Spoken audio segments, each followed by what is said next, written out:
Bismillahirrahmanirrahim. Assalamualaikum warahmatullahi wabarakatuh.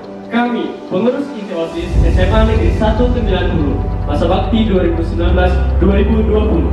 Selamat datang peserta didik baru tahun pelajaran 2020-2021. Hai adik-adik, seperti kata pepatah, tak kenal maka tak sayang, dan tak sayang maka tak cinta. Oleh karena itu, saya ingin memperkenalkan diri terlebih dahulu. Nama saya Ensawal Saputra, menjabat sebagai Ketua Umum OSIS SMA Negeri 190, masa bakti 2019-2020. Saya, Tirta Ada Pratama, menjabat sebagai Ketua 1 OSIS SMA Negeri 190, masa bakti 2019-2020. Saya, Widi Suryadharma, menjabat sebagai Ketua 2 OSIS SMA Negeri 190, masa bakti 2019-2020. Saya, Sekar Anjela Sertanya, sebagai Sekretaris 1 OSIS SMA Negeri 190, masa bakti 2019-2020. Saya, Ferdina Wianti, sebagai Sekretaris 2 OSIS SMA Negeri 190, masa bakti 2019-2020. Saya, Endang Dwi Kusuma, sebagai Bendahara 1 OSIS SMA Negeri 190, masa bakti 2019-2020. Saya, Ridwan Sofiana, sebagai Bendahara 2 OSIS SMA Negeri 190, masa bakti 2019-2020. Halo adik-adik semua, nah di sini saya akan memberitahu kepada kalian semua apa sih itu OSIS. Sebelumnya pasti kata OSIS itu sudah tidak asing lagi didengar oleh kalian, atau kalian sudah pernah terjun langsung ke dalam organisasi yang namanya OSIS. Organisasi siswa intrasekolah atau yang lebih sering disebut dengan OSIS adalah organisasi sekolah yang berada di Indonesia, dimulai dari sekolah menengah, yaitu sekolah menengah pertama atau SMP, dan sekolah menengah atas atau SMA. OSIS ini sendiri diurus dan dikelola langsung oleh murid-murid yang terpilih sebagai pengurus OSIS. Pastinya juga di OSIS ini ada yang namanya pembina. Pembina itu langsung dari guru ditunjuk oleh sekolah. Baiklah, di sini saya akan menyampaikan tujuan dari organisasi siswa intrasekolah SMA Negeri 190. Yang pertama, memahami, menghargai lingkungan hidup dan nilai-nilai dalam mengambil keputusan yang tepat. Kedua, membangun landasan kepribadian yang kuat dan menghargai hak asasi manusia dalam konteks kemajuan kerukunan. Kedua, membangun landasan kepribadian yang kuat dan menghargai hak asasi manusia dalam konteks kemajuan budaya bangsa. Ketiga, mengembangkan wawasan kebangsaan dan rasa cinta tanah air dalam era globalisasi.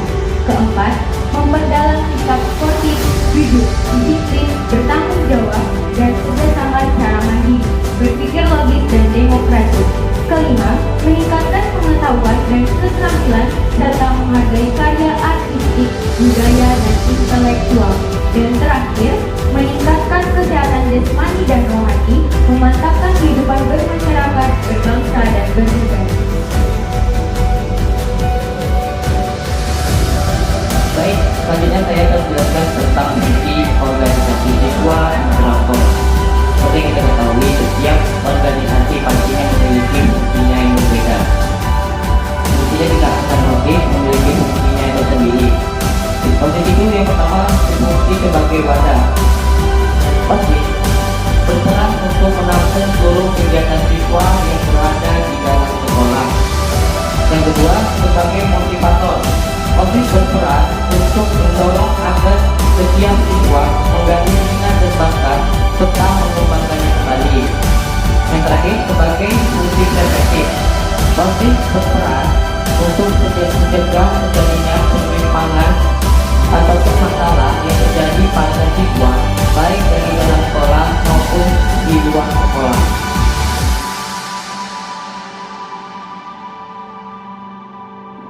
Baiklah, pada kesempatan kali ini saya akan menjelaskan manfaat OSIS.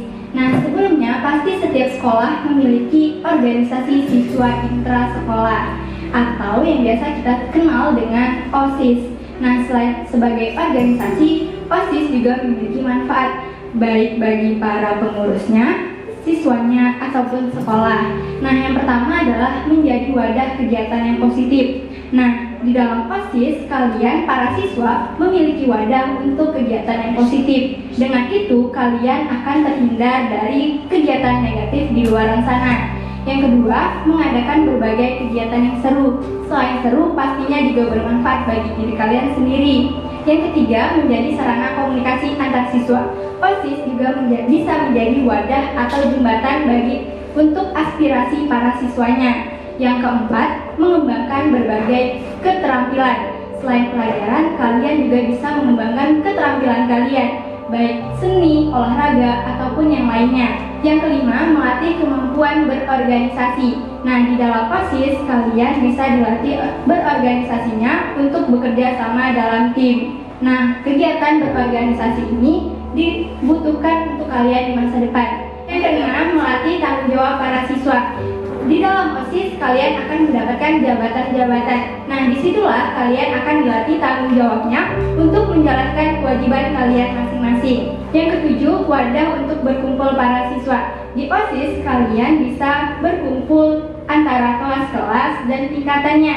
Disitulah untuk menambah kedekatan antar siswa di dalam sekolah. Yang kedelapan, membuat kegiatan lebih terorganisir. Nah, dengan adanya OSIS dan pengurus-pengurusnya, kegiatan-kegiatan yang ada di sekolah akan lebih terorganisir dengan adanya pengurus-pengurus yang menangani kegiatan tersebut. Yang kesembilan, mewadahi ekstrakurikuler yang lain. Pasti setiap sekolah mempunyai berbagai ekstrakurikuler yang sesuai dengan minat bakat para siswanya. Nah, dengan adanya OSIS, ekstrakurikuler akan lebih tertata rapi di bawah naungan OSIS. Yang ke-10, melatih manajemen waktu para siswa. Dengan adanya OSIS, siswa akan belajar mengenai manajemen waktu antara membagi kegiatan sekolah dan kegiatan-kegiatan yang ada di OSIS. Setiap organisasi memiliki tugasnya masing-masing, begitu pula dengan OSIS. Pada kali ini saya akan menjelaskan tugas OSIS. Yang pertama, pengurus OSIS bertugas menyusun dan melaksanakan program kerja menurut ADART atau Anggaran Dasar Rumah Tangga. Yang kedua, pengurus OSIS menyampaikan laporan pertanggungjawaban pada rapat perwakilan kelas pada akhir masa jabatan. Yang ketiga, pengurus OSIS bertugas atau bertanggung jawab langsung kepada perwakilan kelas dan pembina OSIS. Yang keempat, pengurus OSIS mempunyai masa kerja atau masa jabatan selama 1 tahun pelajaran.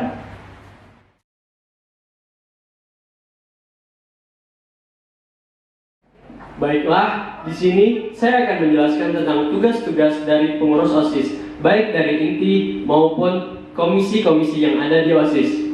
Yang pertama, inti OSIS terdiri dari 7 struktur. Yang pertama ada Ketua Umum OSIS, yang kedua Ketua 1, yang ketiga Ketua 2, yang keempat Sekretaris 1, yang kelima Sekretaris 2, yang keenam Bendahara 1, dan yang terakhir Bendahara 2. Nah, di bawah inti OSIS terdapat tiap-tiap komisi, mulai dari komisi A sampai dengan komisi H, yang maksimal beranggotakan 8 orang, disertai dengan koordinator dan wakil koordinator. Tugas Ketua Umum OSIS. Yang pertama, memimpin organisasi dengan baik dan bijaksana. Yang kedua, mengkoordinasikan seluruh rapat dengan pengurus. Yang ketiga, memimpin rapat. Tugas Ketua 1 dan Ketua 2. Bersama-sama menetapkan kebijaksanaan dengan Ketua Umum, menggantikan Ketua Umum jika berhalangan hadir. Kemudian, tugas Sekretaris 1 dan Sekretaris 2. Yang pertama, mendampingi Ketua dalam setiap rapat. Yang kedua, membuat laporan dalam setiap kegiatan. Yang ketiga, menandatangani seluruh surat bersama Ketua. Kemudian, tugas dari masing-masing komisi. Komisi A, pembinaan keimanan dan ketakwaan kepada Tuhan Yang Maha Esa. Yang kedua, Komisi B, pembinaan kepribadian unggul, wawasan kebangsaan, dan bela negara. Komisi C, pembinaan lingkungan hidup dan adiwiyata sekolah. Komisi D, pembinaan kedisiplinan dan kepemimpinan. Komisi E, pembinaan iptek, arsip, dan kreasi mading sekolah. Komisi F, pembinaan kreativitas, keterampilan, dan kewirausahaan.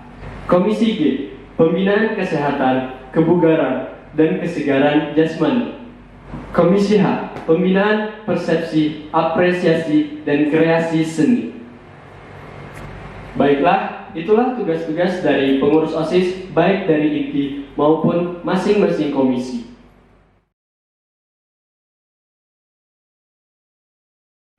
Adik-adik pasti penasaran kan apa saja sih kegiatan dan prestasi yang diraih oleh OSIS SMA Negeri 1 Tembelan Hulu. Nah, kegiatan yang telah dilaksanakan yaitu pertama, Isra Miraj yang rutin dilaksanakan selama 1 tahun sekali, yaitu setiap 27 Rajab dan bekerjasama dengan Rohis SMA Negeri 1 Tembelan Hulu. Yang kedua, yaitu perayaan Hari Guru yang dilaksanakan setiap tanggal 25 November. Yang ketiga yaitu kelas meeting yang dilaksanakan di setiap akhir semester, serta penilaian 7K yang memperebutkan 2 piala bergilir. Yang keempat yaitu 17 Agustus yang dilaksanakan setiap 17 Agustus. Kemudian yang kelima, perayaan hari jadi SMA Negeri 1 Tembelan Hulu pada tanggal 9 Oktober. Kemudian prestasi yang telah diraih yaitu tidak pernah lepas dari 3 besar, pawai takbir Idul Fitri dan Idul Adha, dan masih banyak lagi kegiatan dan prestasi yang diraih baik dalam bidang seni, olahraga, maupun akademik. Baik, itulah penjelasan singkat tentang apa itu OSIS. Untuk adik-adik, jika merasa tertarik, mari bergabung bersama kami di OSIS SMA Negeri 1 Tembelan Hulu.